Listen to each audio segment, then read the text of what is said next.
Okay, so I forgot to mention the most important part of sourdough, which is the starter.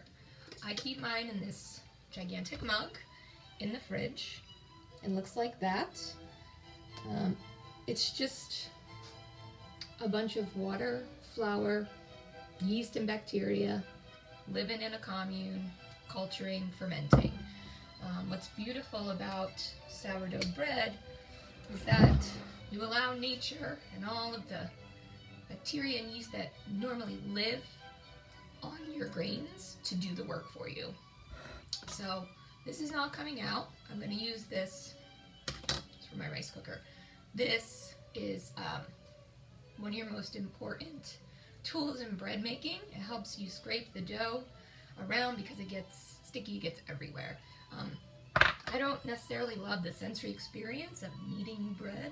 I think it's a little too gooey for me, so I sometimes wear gloves. I'm not going to today, but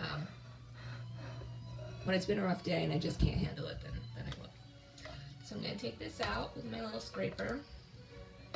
And you see it's like a giant wad of gum. It's been fermenting for over 12 hours. I like my sourdough very sour, so I let it ferment for a while. You don't have to let it ferment that long. Lord knows there's plenty of recipes on Pinterest, the internet, anywhere you look, you'll find different ways that people make their sourdough.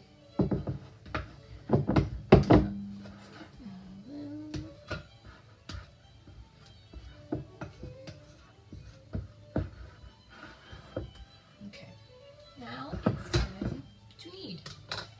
So I'm going to take some flour, sprinkle it about.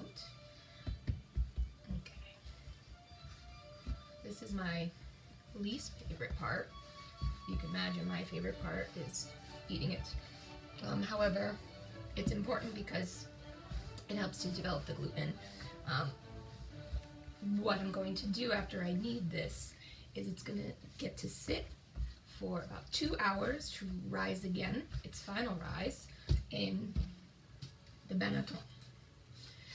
Banetton is a French word for whatever this tool is. It gets sprinkled, you can see there's like a crust. It gets sprinkled with brown rice flour.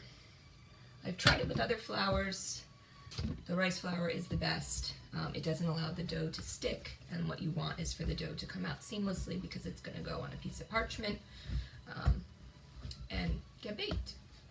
So, not too sticky today. That's nice. So, just take out your day on it. I probably make between 2 and 3 loaves a week. I eat it for 2 to 3 meals a day, but I eat 5 or 6 small meals a day. So I'll have 1 piece of sourdough with half an avocado on it, and that's my brunch after my, breakfast egg, or my breakfast tea, or my smoothie, or my breakfast salad. All right, so you can knead this for 5, 10, however long minutes you want. I think it looks good. So now what we do is we've got it into this beautiful breast-in plant, and you're gonna take it, we're gonna add some more flour so I can handle it. I'm just gonna pull down towards me and then pick it up and do the same thing. And what I'm trying to do is create a seal on the bottom so that as the dough comes together, it creates this round shape. And what happens is, as it sits in the banetton for the 2 hours that it sits there, all of the gas that I just pushed out from its overnight rise will not come back, but the yeast will make more. And so it will expand, and it's going to come up and out like this. And what happens after that is we cut it, we spray it, and then we bake it. So I think this is looking pretty good.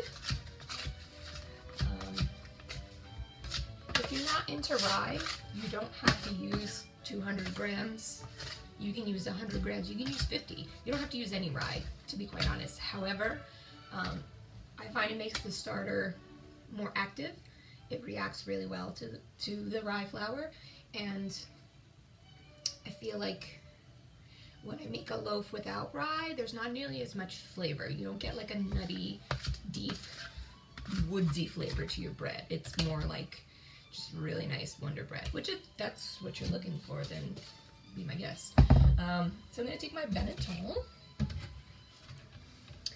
and I'm gonna get my brown rice flour, and I use the Bob's Red Mill stuff. I think I got it on Amazon or Fresh Direct. And then I just take about a tablespoon. I don't measure, I just eyeball. And I just sprinkle. Okay. And what this will do, like I said, it guards the dough from sticking to the banetton, but the rice flour is also really good in helping to create the crust. The sourdough bread is nothing if it doesn't have a nice, thick, crunchy crust. So I'm going to take the banetton and just move the flour around. See? Bring it to the bottom, shake it all over. You want to get it in all the cracks and crevices, as equal a distribution as possible. Takes a little time to get used to this whole process of the banetton, but once you try to make the bread without it, you'll see that it's worth the extra effort. So, banetton is sprinkled. I'm going to take this sucker, dough scraper. Come here, buddy. Let's see. Oh, better view. Okay. Coming under to pick it up. Get it off the counter. It's always the fun part. Okay. And then get it onto the scraper, and then upside down. You want the seam side up, and you want it to be centered in the banetton. Now, I was not exactly sure what this shower cap was that came with the banetton.